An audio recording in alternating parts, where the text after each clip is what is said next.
السلام عليكم ورحمة الله وبركاته. أسعد الله صباحكم. نكمل اليوم البحور المقررة علينا لهذا الفصل، ونبدأ مع البحر المتقارب. مفتاحه: عن المتقارب قال الخليل. عن المتقارب قال الخليل.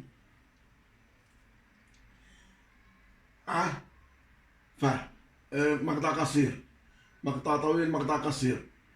فعول، فعول، فعول، فعول، فعول، فعول، فعول، فعول. تفعيلته الأساسية: فعول مكررة 8 مرات في البيت، 4 تفعيلات في كل شطر، كل شطر في 4 تفعيلات. فعول 4 مرات في كل شطر، يعني مجموعها 8 تفعيلات في في الشطرين. الآن تفعيلة فعول وهو تفعيلة واحدة فقط لا تتغير، لكن يسمون البحور الصافية، يعني تفعيلته واحدة، تفعيلة واحدة اللي هي فعول فقط. ما الذي يحدث على فعول من تغييرات؟ فعول هاي قد تأتي فعول، يعني مقطع قصير بالآخر، أو تأتي فعو فقط، وتكون دائما ودا في آخر الشطر الأول وآخر الشطر الثاني في الضرب والعروض. ثم تأتي فعول ساكنة. ما دام فعول بنحط دائرة زي هاي بدل الزائد أو الباء أو الناقص، بنحط دائرة فعول. وهذا ينفرد به البحر المتقارب فقط، تأتي فيه فعول ساكنة. الآن حالاته: المتقارب التام، يعني فعول مكررة 4 مرات في كل شطر. المتقارب المجزوء، يعني فعول مكررة 3 مرات في كل شطر، يعني 6 مرات تيجي في البيت، 6 مرات، 3 مرات في كل شطر. هاي حالاته. بهمني أنا إنه ما يطرح تفعيلات من تغييرات: فعول وفعول وفعو وفعول، فعو وفعول. فعو تأتي في آخر كل شطر، فعول تأتي في الوسط وفي الأول مكان، فعول نفس الشيء. فعول تأتي في آخر الشطر الثاني دائما أبدا. فعول تأتي في آخر الشطر الثاني فقط، ما بتيجي في الوسط ولا بتيجي في آخر الشطر الأول، بتيجي في آخر الشطر الثاني فقط. انتبهوا إلها تماما. فعول تأتي في آخر الشطر الثاني فقط، ما بتيجي لا بالشطر الأول ولا بالحشو نهائيا.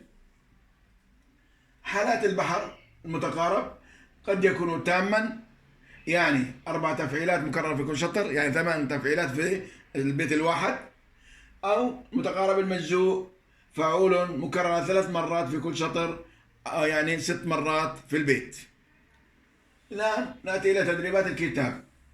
انتبهوا دائما وابدا إلى أن التدريبات المحلولة في الكتاب قد تأتي في الامتحان، انتبهوا إليها تماما، قد تأتي في الامتحان.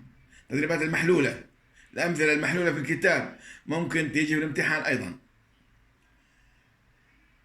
تدريبات الكتاب صفحة 103: كبير على النفس هذا العطاء، وصعب على القلب هذا الهمود. الهمود ساكن، سكون على الدال. كبير على النفس هذا العطاء، همزة مع واو مد إشباع. وصعب على القلب هذا الهمود. الهمود دال ساكنة. عند التقطير نلاقي فعول، فعول، فعول، فعول، فعول، فعول، فعول، فعول، فعول. حطينا اللام، نحط شد السكون على اللام. فعول. ما دام عندي 1 2 3 4 5 6 7 8، إذا هو البحر المتقارب التام، إذا هو البحر المتقارب التام.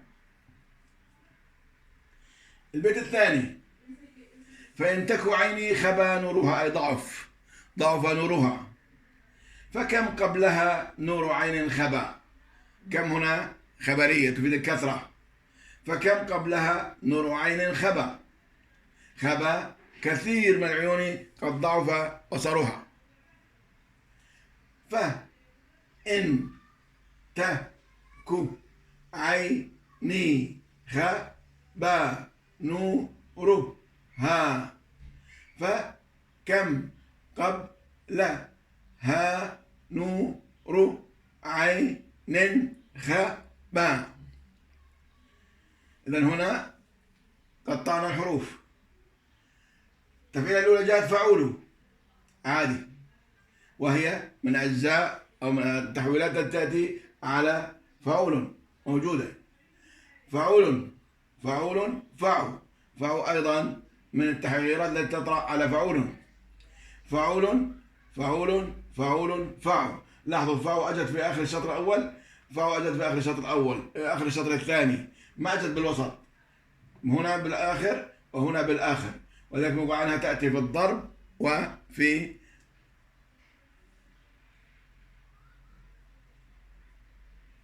فعول فعو.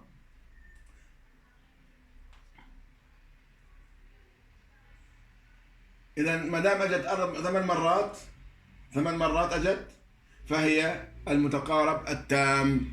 فالبيت من البحر المتقارب التام، لأنه 4 تفعيلات في كل شطر.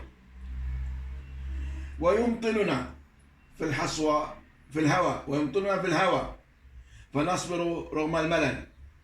ويمطلنا في الهوى فنصبر رغم الملل.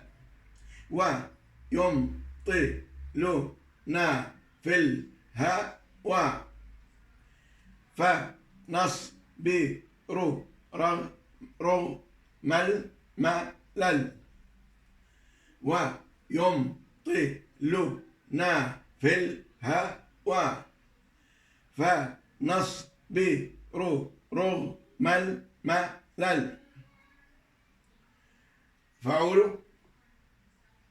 فعول فعو فعول أو فعول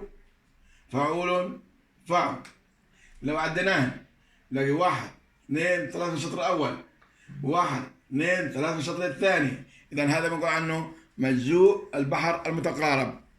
مجزوء البحر المتقارب. إذا بنكرر مرة ثانية أن إذا كان 6 تفعيلات 3 في كل شطر بيكون مجزوء. إذا كان 4 تفعيلات في كل شطر بيكون تام. فعو لا تأتي إلا في آخر الشطر الأول في آخر الشطر الثاني. فعول لا تأتي إلا في آخر الشطر الثاني. فعول لا تأتي إلا في آخر الشطر الثاني. انتبهوا إلى انتباه تام. هنا بنقول عن هذا فعو تأتي في الضرب والعروض. ضرب وعروض.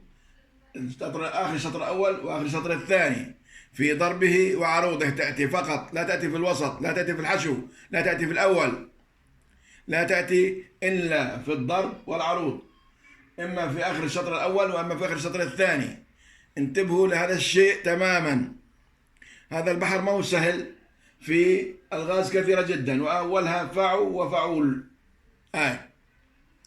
يعطيكم العافية. نكمل حل التمارين بعد قليل إن شاء الله.